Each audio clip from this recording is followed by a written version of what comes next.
The UN Security Council holds an emergency meeting to discuss yesterday's chemical attack in Syria. Activists call it one of the worst in the country's civil war. The death toll is now at 72 people, including at least 20 children and 17 women. Today, new airstrikes hit the same area, but they didn't cause casualties because everyone was evacuated following yesterday's chemical attack. President Trump calls the chemical attack shocking and says it crosses many lines. He addressed the issue while standing alongside one of Syria's neighbors. King Abdullah II of Jordan is paying a visit to the White House today. He says the savagery in Syria is something he knows President Trump will not tolerate and pledged Jordan's full support. That attack on children yesterday had a big impact on me. Big impact. That was a horrible, horrible thing.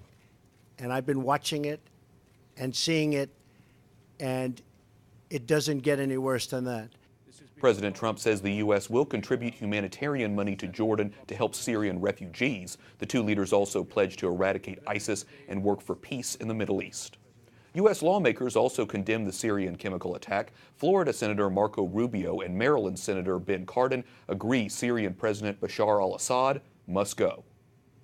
As long as Bashar al-Assad is in Syria, there will be radical elements in Syria, not just fighting to get rid of him, but fighting ultimately to spread that ideology to other places. That's why it's in our national security interest.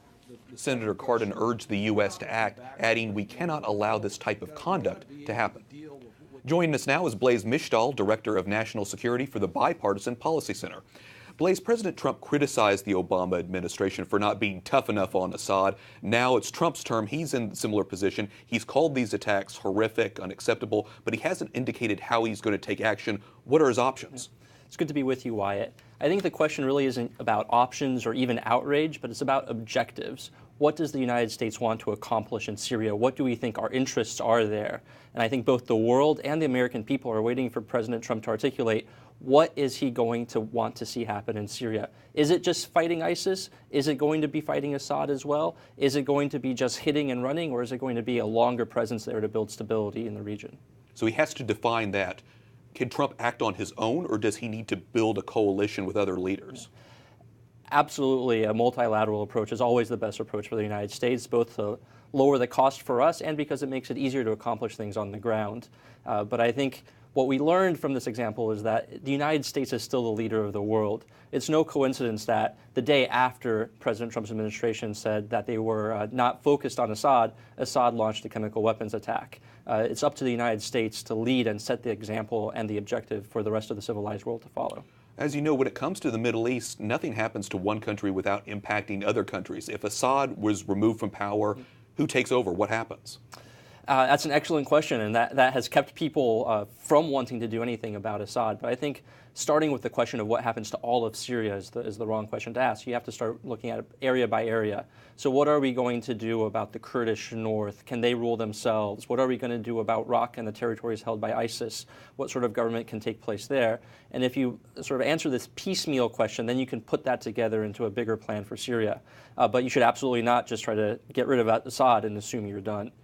So what else do you think the U.S. should consider doing as it figures out not only Syria but the whole region? Yeah, well, I think fundamentally we need to be thinking about the stability of the region. What will prevent us from having to come back in 5 years or 10 years or intervene in another conflict? And the question there is, really, are Syria and Iraq real states? Should we be aiming at putting these states back together the way they were?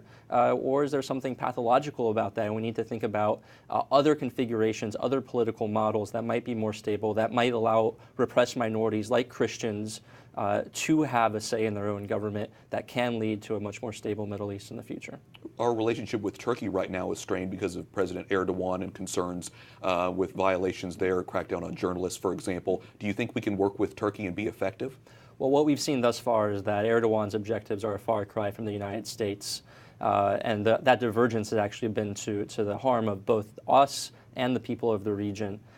Finding a way to bring Turkey and President Erdogan more in line with our own interests is, I think, fundamental, and that again requires us, our leadership, the President Trump saying this is what we want to accomplish, and President Erdogan, you need to get on board. It's definitely a tough situation. Blaise Misztal, Director of National Security for the Bipartisan Policy Center, thanks so much for your insight. Thank you, Wyatt.